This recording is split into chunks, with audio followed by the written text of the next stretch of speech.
ವೀಕ್ಷಕರ ದಿನಾಂಕ 26/1/2025 ಬಳ್ಳಾರಿ ಜಿಲ್ಲೆ ಸಂಡೂರು ಪಟ್ಟಣದಲ್ಲಿ ತಾಲೂಕು ಆಡಳಿತದಿಂದ ಆಯೋಜಿಸಲಾಗಿದ್ದ 76ನೇ ಗಣರಾಜ್ಯೋತ್ಸವ ಧ್ವಜಾರೋಹಣ ಕಾರ್ಯಕ್ರಮದಲ್ಲಿ ಸಂಡೂರು ವಿಧಾನಸಭಾ ಕ್ಷೇತ್ರದ ನೂತನ ಶಾಸಕರಾದ ಶ್ರೀಮತಿ ಅನ್ನಪೂರ್ಣ ಇ ತುಕಾರಾಂ ರವರು ಧ್ವಜಾರೋಹಣ ಸಮಾರಂಭದಲ್ಲಿ ಭಾಗಿಯಾಗಿ ಕಾರ್ಯಕ್ರಮದ ಅಧ್ಯಕ್ಷತೆ ವಹಿಸಿ ಧ್ವಜಾರೋಹಣದ ವೇಳೆ ಗೌರವ ಸಲ್ಲಿಸಿದರು.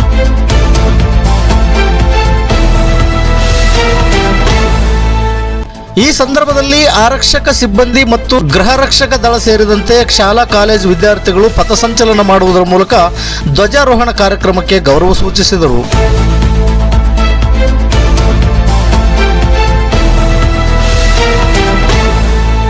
ಈ ಸಂದರ್ಭದಲ್ಲಿ ತಾಲೂಕು ದಂಡಾಧಿಕಾರಿಗಳಾದ ಅನಿಲ್ ಕುಮಾರ್ ರವರು ಅತ್ಯಂತ ಗೌರವಪೂರ್ವಕವಾಗಿ ಧ್ವಜಾರೋಹಣ ನೆರವೇರಿಸಿದರು. ಶಾಸಕರಾದ ಅನ್ನಪೂರ್ಣ ಇ ತುಕಾರಾಂ ರವರು ಅಧ್ಯಕ್ಷತೆ ವಹಿಸಿ ಮಾತನಾಡಿ, ಈ ಕ್ಷೇತ್ರದ ಬಡವರ ಪರವಾಗಿ ವಿವಿಧ ಯೋಜನೆಗಳು ರೂಪಿಸಲಾಗಿದ್ದು ಮುಂದಿನ ದಿನಮಾನಗಳಲ್ಲಿ ಎಲ್ಲ ಯೋಜನೆಗಳನ್ನು ಅನುಷ್ಠಾನಕ್ಕೆ ತರುವಲ್ಲಿ ನಾನು ಶ್ರಮಿಸುತ್ತೇನೆ ಎಂದು ಸುದೀರ್ಘವಾಗಿ ಮಾತನಾಡಿದರು.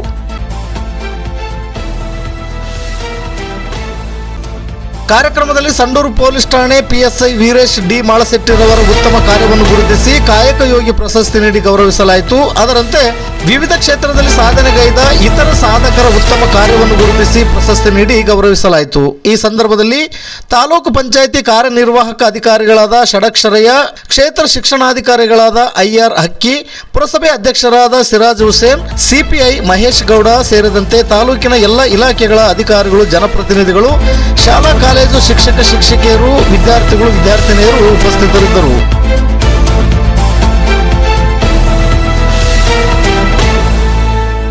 ವರದಿಗಾರರು ಕೆಕೆ ಮೆಹಬೂಬ್ ಬಾಷಾ. ಇದು ಗರುಡ ನ್ಯೂಸ್. ನಾನು ಮಲ್ಲೇಶ್ ಕಮತೂರು.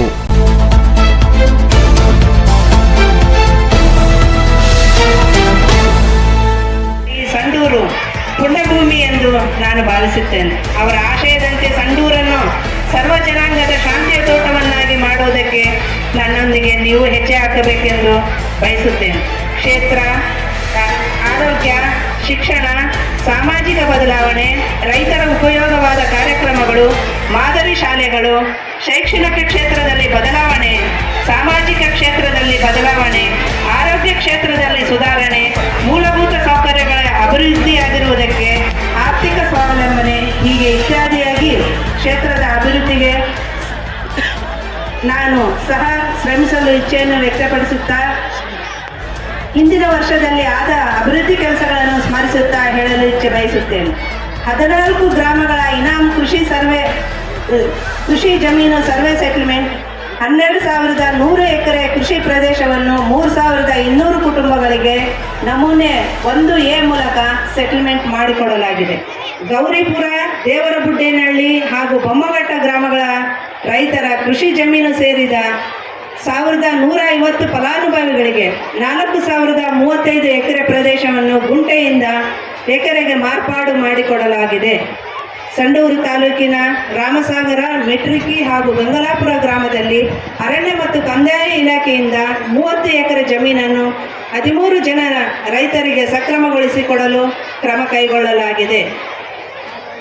ಸಂಡೂರು ತಾಲೂಕಿನ ನಮ್ಮ ಇಚ್ಛಾಶಕ್ತಿಯಿಂದ, ನಿಮ್ಮೆಲ್ಲರ ಆಶೀರ್ವಾದದಿಂದ ಸಂಡೂರು ಪಟ್ಟಣದ ಕೃಷ್ಣನಗರದ KSRTC ಜಾಗದ 3 ಎಕರೆ ಪ್ರದೇಶದಲ್ಲಿ ಅಂದಾಜು 30 ಕೋಟಿ ವೆಚ್ಚದಲ್ಲಿ ಎಲ್ಲ ಇಲಾಖೆಗಳು ಒಂದೇ ಸೂರಿನಡೆ ಬರುವಂತೆ ಮಿನಿ ವಿಧಾನಸೌಧವನ್ನು ನಿರ್ಮಿಸಲಾಗುತ್ತದೆ. ಸಂಡೂರು ತಾಲೂಕಿನ ವಿಠಲಾಪುರ ಗ್ರಾಮದಲ್ಲಿ ಅರಣ್ಯ ಮತ್ತು ಕಂದಾಯ ಇಲಾಖೆಯಿಂದ 60 ಎಕರೆ ಜಮೀನನ್ನು ಸಕ್ರಮಗೊಳಿಸಿ ಕೊಡಲು ಕ್ರಮ ಕೈಗೊಳ್ಳಲಾಗುತ್ತದೆ. ಹೆಣ್ಣು ಮಕ್ಕಳಿಗೆ ಶಿಕ್ಷಣ, ಅವರ ರಕ್ಷಣೆ ನಮ್ಮೆಲ್ಲರ ಹೊಣೆಯಾಗಿದ್ದು, ಮಕ್ಕಳ ವಿದ್ಯಾಭ್ಯಾಸದ ವರದಿಗೆ ಸಂಬಂಧಿಸಿದಂತೆ ನಮ್ಮ ತಾಲೂಕಿನಲ್ಲಿ 57,743 ವಿದ್ಯಾರ್ಥಿಗಳು ಅಭ್ಯಾಸ ಮಾಡುತ್ತಿದ್ದು, ಕಳೆದ ವರ್ಷದಲ್ಲಿ ನಮ್ಮ ತಾಲೂಕಿನ SSLC ಫಲಿತಾಂಶವು 77.46% ಬಂದಿದ್ದು, ಜಿಲ್ಲೆಯಲ್ಲಿ ದ್ವಿತೀಯ ಸ್ಥಾನ ಪಡೆದಿದ್ದು, ಪ್ರಸಕ್ತ ವರ್ಷದಲ್ಲಿ ರಾಜ್ಯದಲ್ಲಿಯೇ ಪ್ರಥಮ ಸ್ಥಾನ ಹೊಂದುವಂತೆ ಶ್ರಮಿಸಲು ಆಶಯವನ್ನು ವ್ಯಕ್ತಪಡಿಸುತ್ತೇನೆ. ಎಲ್ಲ ಮಕ್ಕಳಿಗೂ ವಿಶೇಷ ತರಬೇತಿ ಮತ್ತು 15 ದಿನಕ್ಕೊಮ್ಮೆ ಕಿರು ಪರೀಕ್ಷೆ, 4 ಸರಣಿ ಪರೀಕ್ಷೆಗಳು, 6 ದಿನಗಳ ಕಾಲ ಕಲಿಕೆಯಲ್ಲಿ ಹಿಂದುಳಿದ ಮಕ್ಕಳಿಗೆ ಸಹ ನಿವಾಸ ತರಬೇತಿ, ಕಲಿಕಾಸರೆ, ಕೈಪಿಡಿ ಮತ್ತು ಸಂತೋಷ್ ಲಾಡ್ ಫೌಂಡೇಶನ್ನಿಂದ 4,000 ಮಕ್ಕಳಿಗೆ SSLC ಆಲ್ ಇನ್ ಒನ್ ಮಾರ್ಗದರ್ಶಿ ಕೈಪಿಡಿ ನೀಡುವುದರ ಮೂಲಕ, ಹಾಗೆಯೇ ನನ್ನ ತಾಲೂಕಿನ ಎಲ್ಲ ಶಾಲೆಗಳನ್ನು ತಂತ್ರಜ್ಞಾನ ಆಧಾರಿತ ಬೋಧನಾ ಕಲಿಕಾ ಪ್ರಕ್ರಿಯೆ ಅಳವಡಿಸಿಕೊಂಡು ಜಾಗತಿಕ ಮಟ್ಟದ ಸವಾಲಿಗೆ ನಮ್ಮ ಮಕ್ಕಳನ್ನು ಸಜ್ಜುಗೊಳಿಸಲು CCTV, biometric, TLM, smart class, TLC ಕೇಂದ್ರ, ಈ ಗ್ರಂಥಾಲಯ ವ್ಯವಸ್ಥೆಯನ್ನು 50% ಶಾಲೆಗಳಿಗೆ ನೀಡಿದೆ. ಪ್ರಸಕ್ತ ಸಾಲಿನಲ್ಲಿ ಎಲ್ಲ ಶಾಲೆಗಳಿಗೆ ಒದಗಿಸುವ ಮೂಲಕ ಗುಣಾತ್ಮಕ ಶಿಕ್ಷಣಕ್ಕೆ ಒತ್ತು ನೀಡಲಾಗುವುದು.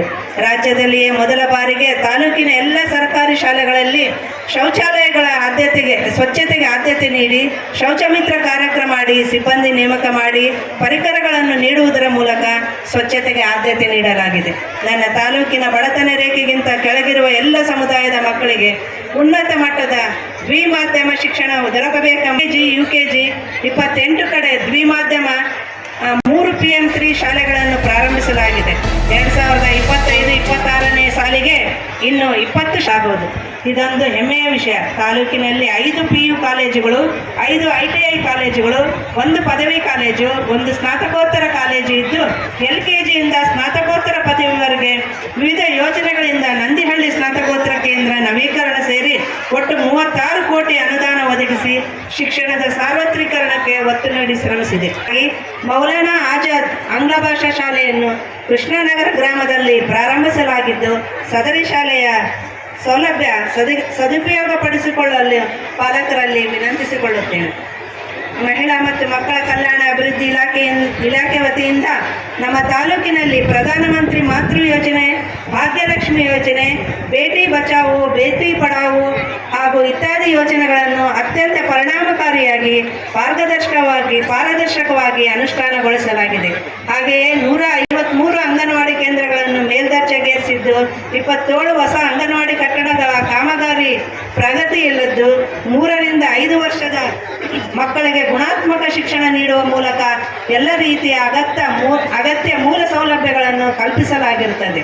ಹಾಗೂ ಘನ ಸರ್ಕಾರದ ಮಹತ್ವಾಕಾಂಕ್ಷಿ ಯೋಜನೆಯಾದ ಗೃಹಲಕ್ಷ್ಮಿ ಯೋಜನೆ ಅಡಿಯಲ್ಲಿ ನಮ್ಮ ತಾಲೂಕಿನಲ್ಲಿ 50,776 ಜನ ಗೃಹಿಣಿಯರಿಗೆ ಮಾಸಿಕ 2,000 ರೂಪಾಯಿಗಳನ್ನು ನೀಡುವುದರ ಮುಖಾಂತರ ಹೆಣ್ಣು ಮಕ್ಕಳು ಆರ್ಥಿಕ ಶಕ್ತಿಯನ್ನು ಹೊಂದುವಂತಾಗಿದ್ದು ಸದರಿ ಯೋಜನೆಯನ್ನು ಅತ್ಯಂತ ಯಶಸ್ವಿಯಾಗಿ ಅನುಷ್ಠಾನ ಮಾಡಲಾಗಿದೆ.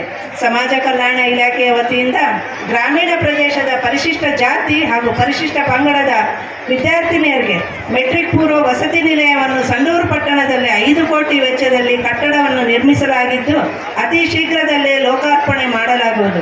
ಹಾಗೆ 2,80,00,000 ರೂಪಾಯಿ ಅನುದಾನ ಮಂಜೂರಾಗಿದ್ದು ಕಟ್ಟಡ ಕಾಮಗಾರಿಯನ್ನು ಶೀಘ್ರದಲ್ಲೇ ಪ್ರಾರಂಭಿಸಲಾಗುವುದು. ನಂತರದಲ್ಲಿ ಮೆಟ್ರಿಕ್ ನಂತರದ ಬಾಲಕರ ವಸತಿ ನಿಲಯಕ್ಕಾಗಿ 3,46,79,000 ರೂಪಾಯಿ ಅನುದಾನ ಮಂಜೂರಾಗಿದ್ದು ಕಟ್ಟಡ ಕಾಮಗಾರಿ ಶೀಘ್ರದಲ್ಲೇ ಆರಂಭಿಸಲಾಗುವುದು.